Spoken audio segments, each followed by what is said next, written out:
Tunapozungumzia taarifa sahihi, ni taarifa ambazo zitakutoa mahali ulipo. Tofauti kati ya maskini na tajiri ni jinsi wanavyochunga vyanzo vyao vya taarifa. Kwa nini?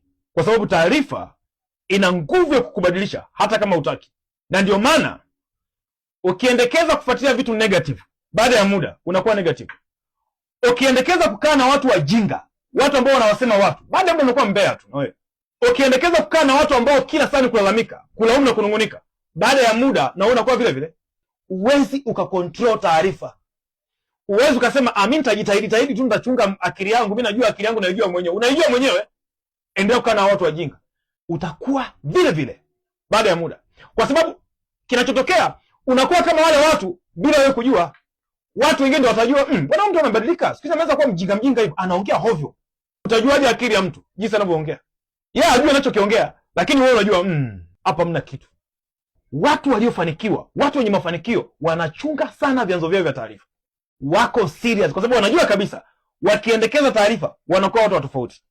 Ukipata taarifa hasi moja, kuiondoa hii taarifa moja unahitaji strong point, sio chini ya 1000 positive.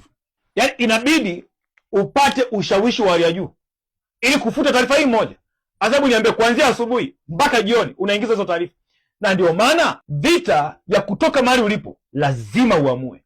Umeingiziwa taarifa mbaya kuhusu mafanikio, kwamba huwezi kufanikiwa kwenye familia yako uliokuwa, kwenye ukoo wenu, kwenye kabila, ukaenda shule, ukaenda kwenye mazingira unayoishi, mtaa unaoishi, mpaka sasa hivi unaendekeza kila kitu cha ajabu ajabu.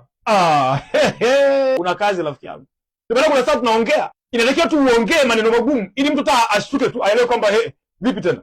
Kwa sababu leo huwezi kumsaidia mtu kwa kumbembeleza. Huwezi ukatoka mahali ulipo kirahisi. Kwa sababu kuna mataarifa mengi yamejaa kwenye akili yako. Kuna mtu sasa hivi ameshakuaminisha kwamba huwezi kufanikiwa kwa sababu ya umri ulionao. Una miaka 50, ashakwambia mna umeshachelewa na ukaiamini hiyo taarifa. Hapana. Sikiliza. Iko hivi, kuna kanuni za kufanikiwa kulingana na umri. Lakini ngoja nikupe kanuni moja ambayo itakutia moyo. Mentor wangu alinifundisha kitu kimoja ambacho kilinisaidia wakati najitafuta, kwa sababu nilikuwa naamini nimechelewa. It is not late to be light. Hakuna kuchelewa kuwa mtu sahihi. Kama leo ndio umeshtuka, ndio unaanza kuishi. La msingi ni kwamba usirudi nyuma. Sio leo umesikiliza, kesho umeenda negative. Yatakukuta. Kuna taarifa umeaminishwa zimekuonesha kwamba huwezi kufanikiwa. Mtu anakuambia usipokuwa na mtaji huwezi kuanza biashara. Umeamini kwamba mpaka upate milioni 5, milioni 10 ndio uanze biashara. Hapana. Maana yake lazima uwe serious.